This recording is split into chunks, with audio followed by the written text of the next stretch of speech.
महामारी है और इसी पेंडेमिक के बीच भारत ने अनेक प्राकृतिक आपदाओं का भी डटकर मुकाबला किया है।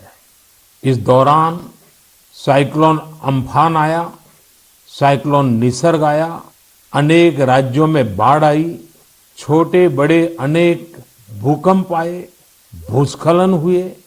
अभी अभी पिछले 10 दिनों में ही देश ने फिर 2 बड़े साइक्लोन्स का सामना किया। पश्चिमी तट पर साइक्लोन ताउते और पूर्वी कोस्ट पर साइक्लोन यास। इन दोनों चक्रवातों ने कई राज्यों को प्रभावित किया है। देश और देश की जनता इनसे पूरी ताकत से लड़ी और कम से कम जानहानि सुनिश्चित की। हम अब ये अनुभव करते हैं कि पहले के वर्षों की तुलना में ज्यादा से ज्यादा लोगों की जान बचा पा रहे हैं। विपदा के इस कठिन और असाधारण परिस्थिति में साइक्लोन से प्रभावित हुए सभी राज्यों के लोगों ने जिस प्रकार से साहस का परिचय दिया है, इस संकट की घड़ी में बड़े धैर्य के साथ, अनुशासन के साथ मुकाबला किया है, मैं आदरपूर्वक, हृदयपूर्वक सभी नागरिकों की सराहना करना चाहता हूं। जिन लोगों ने आगे बढ़कर राहत और बचाव के कार्य में हिस्सा लिया, ऐसे सभी लोगों की जितनी सराहना करें उतनी कम है। मैं उन सबको सैल्यूट करता हूं। केंद्र, राज्य सरकारें और स्थानीय प्रशासन सभी एक साथ मिलकर इस आपदा का सामना करने में जुटे हुए हैं। मैं उन सभी लोगों के प्रति अपनी संवेदना व्यक्त करता हूं जिन्होंने अपने करीबियों को खोया है। हम सभी इस मुश्किल घड़ी में उन लोगों के साथ मजबूती से खड़े हैं जिन्होंने इस आपदा का नुकसान झेला है। मेरे प्यारे देशवासियों, चुनौती कितनी ही बड़ी हो, भारत का विजय का संकल्प भी हमेशा उतना ही बड़ा रहा है। देश की सामूहिक शक्ति और हमारे सेवा भाव ने देश को हर तूफान से बाहर निकाला है।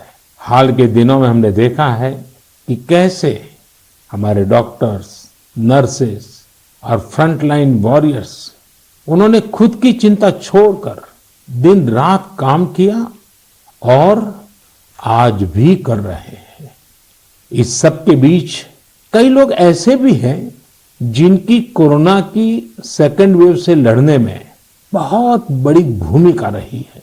मुझसे मन की बात के कई श्रोताओं ने नमो ऐप पर और पत्र के द्वारा इन वॉरियर्स के बारे में चर्चा करने का आग्रह किया है। साथियों, जब सेकेंड वेव आई, अचानक से ऑक्सीजन की मांग कई गुना बढ़ गई, तो बहुत बड़ा चैलेंज था। मेडिकल ऑक्सीजन का देश के दूर सुदूर हिस्सों तक पहुंचाना अपने आप में बड़ी चुनौती थी। ऑक्सीजन टैंकर ज्यादा तेज चले, छोटी सी भी भूल हो तो उसमें बहुत बड़े विस्फोट का खतरा होता है। इंडस्ट्रियल ऑक्सीजन का उत्पादन करने वाले काफी प्लांट देश के पूर्वी हिस्सों में हैं। वहां से दूसरे राज्यों में ऑक्सीजन पहुंचाने के लिए भी कई दिन का समय लगता है। देश के सामने आई इस चुनौती में देश की मदद की क्रायोजेनिक टैंकर चलाने वाले ड्राइवर्स ने, ऑक्सीजन एक्सप्रेस ने, एयरफोर्स के पायलट्स ने, ऐसे अनेकों लोगों ने युद्ध स्तर पर काम करके हजारों लाखों लोगों का जीवन बचाया। आज मन की बात में हमारे साथ ऐसे ही एक साथी जुड़ रहे हैं, यूपी के जौनपुर के रहने वाले श्रीमान दिनेश उपाध्याय जी। दिनेश जी नमस्कार। सर जी प्रणाम। सबसे पहले तो मैं चाहूंगा कि आप जरा अपने बारे में हमें जरूर बताइए। सर, हमारा नाम दिनेश बाबुलनाथ उपाध्याय है।